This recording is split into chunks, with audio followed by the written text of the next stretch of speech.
அரசு அறிவிப்பு அரசாக மாறிவிட்டது. அறிக்கை அரசு, அறிவிப்பு அரசு. ஏதோ அறிக்கை கொடுக்கிறது, ஒரு அறிவிப்பு கொடுக்கிறது. நேற்று ஒரு 2 நாளைக்கு முன்னாடி ஒரு அறிவிப்பு கொடுத்திருக்காங்க.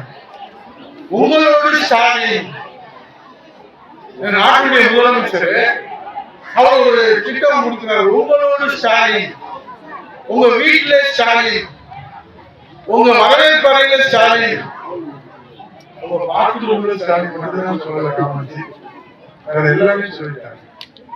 அவருக்கு என்ன சந்தேகம்? ஐயோ 4 வருஷம் இந்த மக்களுக்கு ஒண்ணுமே செய்யலையே, முதலமைச்சராக இருந்து இந்த மக்கள் நம்மளை மறந்துடுவாங்களே, அதுக்கு நம்ம என்ன செய்யறது? அது 4 மணி நேரம் ஆலோசனை. ஏதாவது ஒரு திட்டத்தை 10,000 முகாம் நடத்த போறோம். எப்போ? 4 மாதம் தான் இருக்கு. வீட்டுக்கு போறாரு அவரு. மீண்டும் எடப்பாடியார் முதலமைச்சராக வந்து குடிமராமத்து திட்டத்தை புரட்சி தலைவர் எடப்பாடியார் அவர்கள் பொங்கல் பரிசு தொகுப்பு திட்டத்தை, விலையில்லா வேசி சேவை திட்டத்தை, அன்னபூரணியாக அம்மா குடிநீர், அம்மா உணவகம், அம்மா சிமெண்ட், அம்மா மினி கிளினிக், எல்லாம் அம்மா.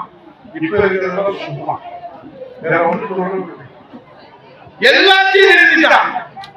அம்மா குடிநீர் இருக்கக்கூடாது, அம்மா உணவகம் இருக்கக்கூடாது, அம்மா மினி கிளினிக் இருக்கக்கூடாது, அம்மா மருந்தகம் இருக்கக்கூடாது, அம்மா பரிசு பெற்றவங்க இருக்கக்கூடாது.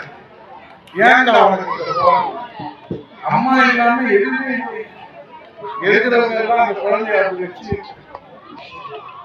தாய் பாசத்துக்கு இடையே, அம்மா பாசத்துக்கு இடையே ஏதாவது இருக்கா? நீதி கேட்டு இன்றைக்கு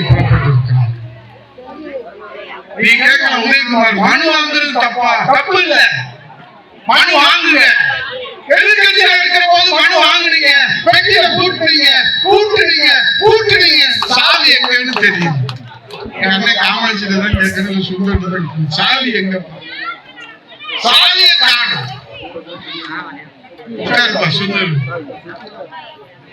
இப்போ மனு வாங்குறாரு, அப்பயும் மனு வாங்குறாரு. ஆனா தீர்வு கிடைக்கல. கதவு திறந்தே இருக்குன்னாரு. கதவு திறந்து இருக்கட்டும், பெட்டி எப்ப திறப்பீங்க? நாங்க கேட்கலாம். அந்த பெட்டி இல்ல தம்பி அழகசாமி, கார்பரேஷன் அடிச்சாங்கல்ல 20 பெட்டி 200 கோடி, அதை கேட்கலாம். நான் கேட்கறது மனு வாங்குனீங்களா, அந்த பெட்டி சாவி எப்போ வரும்? தம்பி 200 கோடி தம்பி, ஒரு மாநகராட்சியில 200 கோடினா அப்ப கூட்டி கழிச்சு பாரு, கணக்கு சரியா இருக்கும். ஸ்டாலின் கணக்கு, முடிய போற கணக்கு, புரட்சி தலைவர் எடப்பாடியார் தலைமையிலான அம்மாவுடைய அரசு தொடங்குகிற வெற்றி கணக்கு. அம்மாவுடைய அரசு, நான் வருவாய்த்துறை அமைச்சராக இருக்கிற போது மக்களை தேடி அரசு, மக்களை நாடி அரசு, அம்மா திட்ட முகாம். இன்னைக்கு சனிக்கிழமை எல்லாரும் பெருமாள் கோயிலுக்கு போயிட்டு வர. நேற்று வெள்ளிக்கிழமை எங்க அக்கா காலையில எந்திரிச்சு நேரம் அம்மன் கோயிலுக்கு போய் சாமியை கும்பிட்டு நேரம் வந்து வெள்ளிக்கிழமை அம்மா திட்ட முகாம் நடத்துறோம். காலையில கொடுத்த மனுக்கு மாலைக்குள்ள தீர்வு. அம்மா திட்ட முகாம் காலையில கொடுத்த மனுவுக்கு மாலையில தீர்வு. எத்தனை லட்சம் தெரியுமா?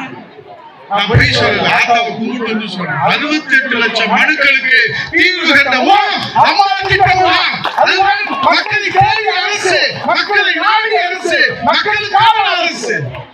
செய்திகளை உடனுக்குடன் தெரிந்து கொள்ள கீழ்கண்ட கேபிள் மற்றும் டிடிஎச் நெட்வொர்க்குகளில் எம்நாடு செய்தி தொலைக்காட்சியை காணுங்கள். பாதகம் செய்பவரை கண்டால் நாம் பயம் கொள்ளலாகாது பாப்பா.